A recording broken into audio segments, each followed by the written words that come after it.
and welcome to A Few Godly Men with your man, Pastor Reverend Artel Bellman Sr., brought to you today by Spirit of Excellence Ministries. And we are on part 9 of a series called A Few Godly Men. And as we go through this series, we're going back and looking at the history of men and just learning how God interacted with them and what God would have us to learn from them. So, and what their successes were and what their pitfalls are. And a lot of those successes we still have today, and a lot of those pitfalls are still in our DNA. As the rapper Kendrick Lamar would say, we have all these things in our DNA. And we need to look at these things and make decisions on how we can be in today's society the men that God has called us to be, the men that are impacting our families, impacting our churches, impacting our communities, because we can do it one of two ways. We can do it in the flesh or we can do it in the spirit. Hallelujah. So in part 9, we're going to continue. Genesis 4, the 12th verse. I'm going to read a few verses. We're going to see these words. When thou tillest the ground, it shall not henceforth yield unto thee her strength.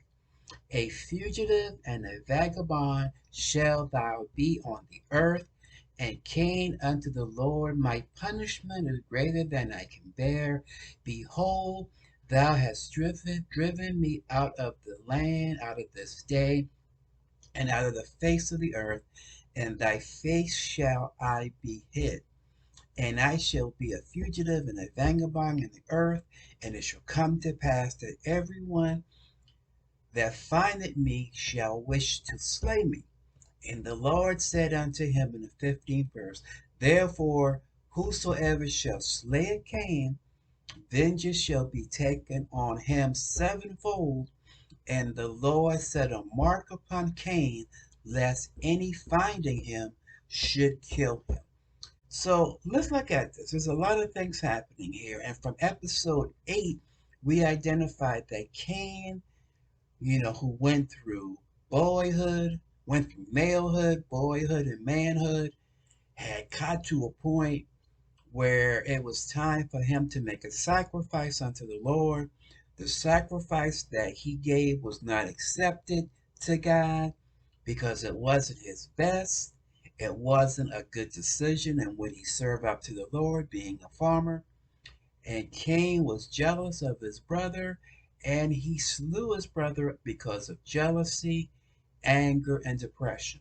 So here comes God in the previous episode who files judgment and holds Cain accountable for the death of his brother. So here in the 12th verse, God starts giving him what the ruling was based on him murdering and killing his brother. So God gives the order. Now, the first thing God does, and if we go back to Adam, he did the same thing. The first consequence to sin is a fleshly consequence. Cain's disobedience creates a fleshly consequence. What's the fleshly consequence? Cain was a farmer, and now the land would no longer yield no matter what Cain did.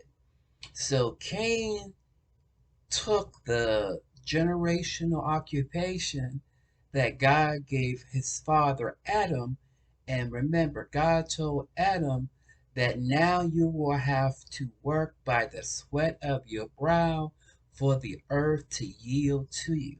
Now, Cain commits murder, and God says to Cain, okay, as an agriculturer, as a farmer, the land will not yield for you because you slayed your brother, and the land is yelling out to me in your brother's blood.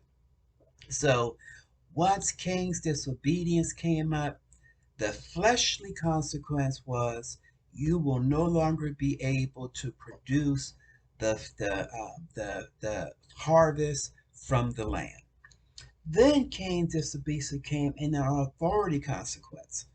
God said, okay, the land is not going to yield to you, and you will be a fugitive and a vagabond. So, in other words, you will no longer have a land where people will look up to you. You will not be seen as Adam's son, therefore having authority. Not only that, you will be a vagabond, meaning you will go from land to land before you find a place that you can settle. So he lost authority, and he has the authority of God, and he had a fleshly consequence, and he had an authority consequence.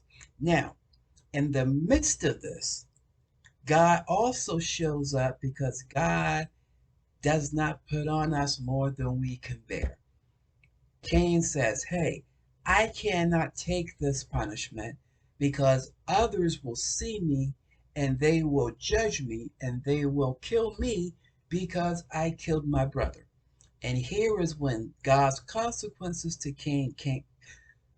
Here is where God's consequences showed up, God's accountability showed up unto Cain, but also God's mercy showed up. God's mercy showed up in that he did not take his life. He said unto him, hey, I am going to put a mark on you to let people know that if they do anything unto you, if they are to slay you, then vengeance will be taken upon them 7 times. So God actually shows us capital punishment here, and actually relinquishes it, because he never called for Cain to die naturally. He gave him a fleshly consequence. Hey, you're not going to be able to get from the land what you once did. Hey, I'm taking your respect, your authority away. You're gonna be a vagabond. You're gonna be a fugitive. You're gonna leave this land as a criminal, but you're not going to be killed. I'm going to allow the mercy of God to show up in your life, and not give you what you actually deserve. Hallelujah. Now let's look at this. So in verses 16, we'll pick up in verse 16. And Cain went out from the presence of the Lord, and dwelt in the land of Nod, on the east of Eden. And Cain knew his wife, and she conceived and bare Enoch. And he built a city called the name of the city after the name of his son Enoch. And unto Enoch was born Arad. Now I'm going to skip down, and we're going to talk about we're going to pick it up in verse 23. But in verses 16 through 22, we start seeing the genealogy of Cain. We saw where he went. We saw that he was a city builder, but we also saw that Cain, in the very first verse of 16, very first part of the 16th verse, Cain went out of the presence of God. So just like Adam and just like Eve, he lost the presence of God. And he was that fugitive, and he was that vagabond. So, however, he found a land, and in that land where he could no longer farm, he built a city. And the city he named after his son.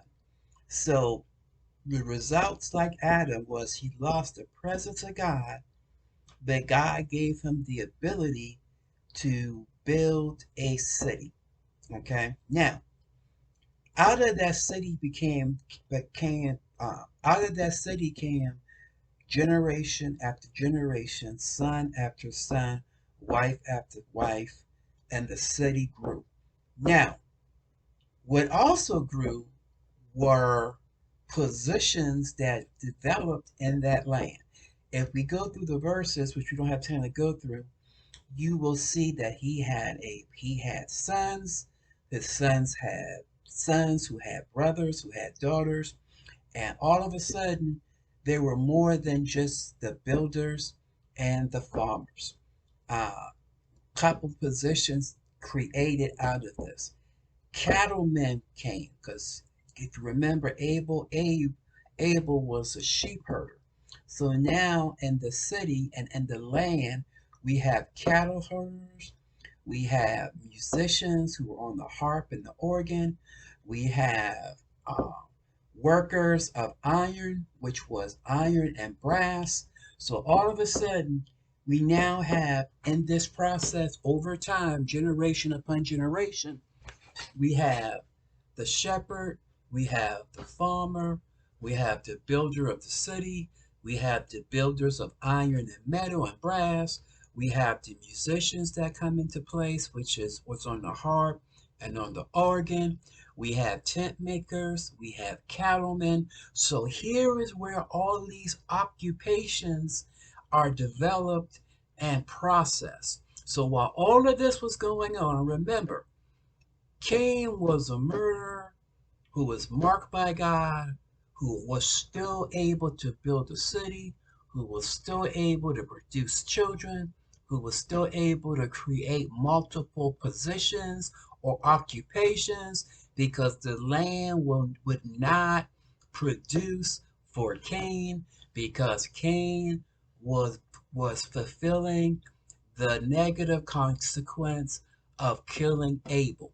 Now let's move to verse 23.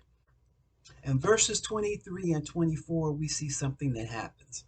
In verses 23, we see this. And Lamash said unto his wives, Ada and Zillah, hear my voice, ye wives of Lemach. Hearken, hearken unto my speech, for I have slain a man to my wounding, and a young man to my hurt. If Cain shall be avenged sevenfold, truly Lamash 70 and sevenfold. So what is he saying? Lamech was a descendant of Cain who committed the first murder when he committed murder against his brother Abel. He committed murder against Abel because he was jealous, he was hurt, he was depressed, and he was frustrated because he was the firstborn and God accepted the sacrifice of Abel, who was the secondborn, because Abel gave a more perfect sacrifice. He gave his first out of his flock, and he gave the best of the first. So Cain committed murder because of that. Now, generations later, or a son that came out of the line of Cain commits murder as well. And he commits murder twice. He commits it one out of his hurt. He said he was wounded and he slain a man due to him being wounded. We don't know if that's emotionally or physically, but he killed a man. Then he said, and a young man to my hurt. So then he's saying, my feelings got the best of me, and I did this. So when we do these things, this is where we get the concept of sin being generational. He commits the same sin that is in the 25th verse. You see these words. And Adam knew his wife again, and she bare a son and called his name Seth. And God said unto her, and she said unto God, hath appointed me another seed instead of Abel, whom Cain slew. And to Seth, to him also there was born a son, and he called his name Enos. Then began men to call upon the name of the Lord. So Cain had all these descendants, he had all these children who had all these professions, but if you notice, none of them had the profession of worshiping and praising God. So God shows up to Eve, gives her another son to replace Abel, who gave God the perfect sacrifice. And now she says, listen, God has given me another son to replace Abel because Abel was slew or killed by Cain. So here we go. For God said, for God, this is Eve speaking. Eve speaking. For God said, she hath appointed me another seed instead of Abel, because Cain took mankind from worse to worse to worse, And now God's saying, look, I need someone who's going to call men back to me. For then he says, okay, we're going to have Seth to replace Abel, and Seth is going to raise up a generation that's going to worship me. So then Seth creates or has a son named Enos, and Enos began to call upon the name of the Lord. So grace shows up in Enos, who shows up in Seth, who begins to start revival in the land. So to be honest, when you want to look at what does revival look like, here is revival in the land because men began to call upon the name of the Lord. Hey, God will always give us a way of escape. God will always give us choice. God will say, Cain created or Cain ushered in all these jobs, all these occupations, all these marriages, all these children, built a city. All of that is functional and great. But Cain did not create a people who put God first. So then God went back to Eve, gave Eve another son, who then began the line of those who would worship, trust, and seek God first. Hey, I don't know what you're going through. I don't know what your life situations are. I don't know if you came from a rough place, rough community, rough area. But God always puts people around in every environment to lead us and give us a choice to serve Him. Hey, I pray that you serve Him. Hey, I pray that you become the new creature that God has called us to open. He says that, hey, old things have passed away. Behold, all things have come new. God bless you. In episode 10, we're going to put all of these previous 9 episodes together and show you the benefits that God gave man and the pitfalls and the challenges that come with those blessings as before we move on to volume 2 and a few godly men. God bless you.